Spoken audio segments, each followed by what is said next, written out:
Well, a gay journalist in Brooklyn has done just about the bravest thing a gay Brooklyn journalist can do. He abandoned trendy lifestyle liberalism for something else. Chadwick Moore wrote a pretty straightforward profile of Milo Yiannopoulos for a left-wing gay magazine last fall. The simple profile cost him many of his friends and triggered a big wave of online hostility. The backlash, Moore said in a piece for the New York Post, caused him to reevaluate his beliefs, and he decided that modern liberalism is, quote, ugly, lockstep, incurious, and mean-spirited. He says he's conservative now, though he did vote for Hillary Clinton a mere 3 months ago, so he's still rethinking things. Chadwick Moore joins us from New York. Chadwick, thanks a lot for coming on. Thank you. Thank you. As you can see, I left my scarlet letter at home. You did, well, but it sounds like you got one. You have this really interesting piece in the New York Post, and the part that jumped out at me immediately was the fact that after doing this profile, which you described, it's pretty straightforward, you know, sort of not for Milo or against, but kind of telling who he is, that one of your best friends disowned you as a friend.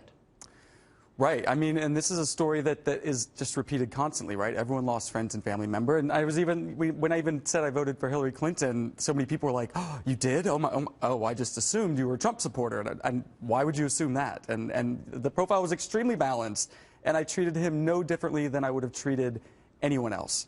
But people aren't accustomed to hearing those sorts of stories about controversial figures, well, quote-unquote controversial figures, people on the far right.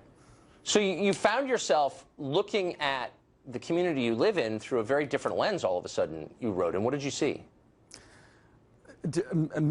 Paranoia and mean-spiritedness and an aversion to understanding, an aversion to communicating with people who don't agree with you, and to understanding why exactly Trump became so popular and eventually won. And also, now that the election is over, sort of evaluating how the Democratic Party and how the far left alienated so many people and how they messed up so badly. You know, I thought that after the election they would have sat down and, had a come to Jesus moment, and that hasn't happened at all. Interesting. So you wrote this piece before the election, right? Yes, yeah, about a month before. So the reaction is so interesting to me because the world that you live in, it was ascendant. I mean, every rights battle that's been fought over the past 10 years, a victory. It looked like Hillary Clinton was going to be elected. Why the closed-mindedness and the paranoia you described? It seems like people with those views would be really happy. That's a very good question. I don't know if it's just a nature of people aren't taught to think critically these days.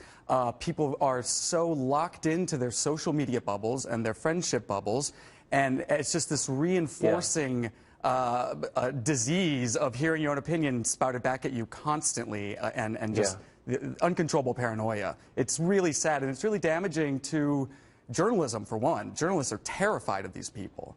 Right. And it's just very, very sad and upsetting. And, more people, but I don't think it's the majority of people, and I don't think it's the majority of people on the left. No, I don't think, well, I don't think it is either, actually, not the people I know. But one of the saddest casualties, along with, decency and open-mindedness, is curiosity. When you sort of get in a place like that, it's very hard to be interested in people who disagree with you. And for journalists, I mean, that's just death, isn't it? Oh, absolutely. And it's death for gay people. I've always said that gay people are natural libertarians, because we existed so many times, or for so long throughout history, outside of acceptable society, that, the one thing that we've always wanted was to be left alone by the government and by our neighbors, essentially. And now the left's become completely puritanical, and it's very off-putting.